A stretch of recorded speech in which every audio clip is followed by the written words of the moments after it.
back at the foot of Mount Sinai, we were commanded for the first time to build a tabernacle. And in fact, after the giving of the Torah at Mount Sinai, the tabernacle was built.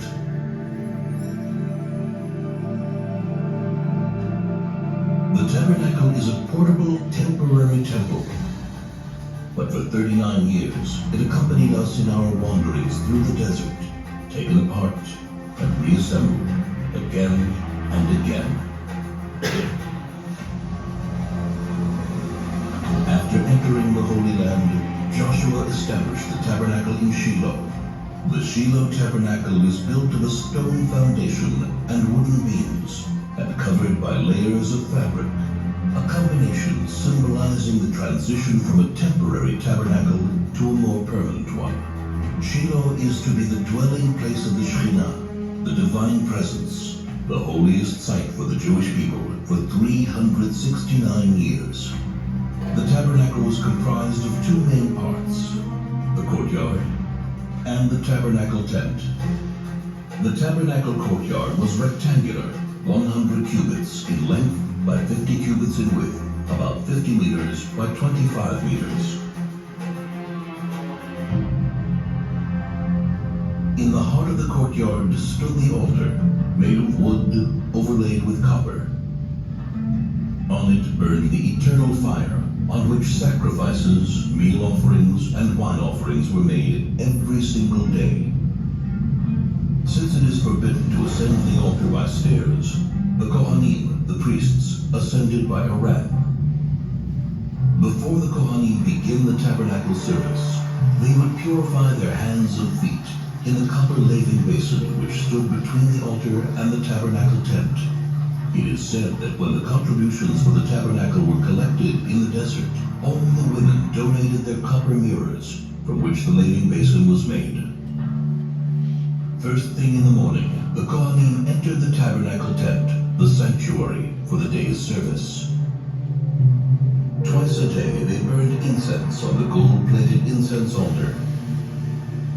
A blend of 11 special spices, which were placed on the coals, and whose wonderful perfume wafted far into the distance.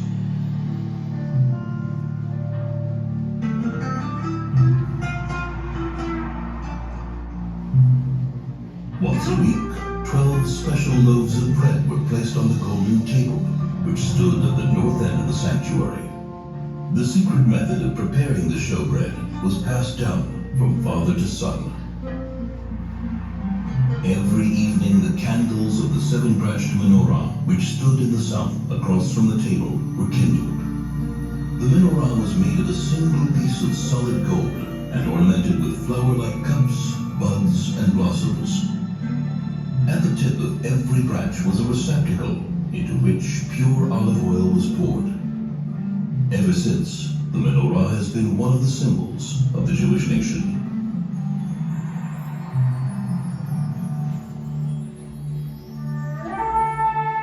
Only once a year, on Yom Kippur, the Kohen Gadol, the high priest, entered the Holy of Holies. In the Holy of Holies stood the Ark of the Covenant, on top of which were the curtain and the two cherubs. The cherubs were in the form of two angels, facing each other, with wings outstretched over the Ark. Inside the Ark were the tablets of the covenant, the first tablets which were broken by Moses, and the second, unbroken tablets. The tablets and the broken tablets lie inside the Ark. This is the place from which God's voice is heard. And I will speak to you from above the Ark cover, between the two cherubs which are above the Ark of the Covenant.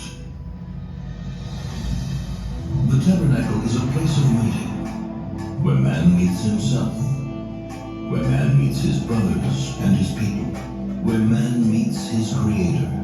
There is much more to it than meets the eye. The clues and secrets hidden in every part of the tabernacle and its vessels are many and lofty. For 369 years, the tabernacle dwelt in Shilo until the city was destroyed by the Philistines. It then wandered until Solomon built the temple in Jerusalem.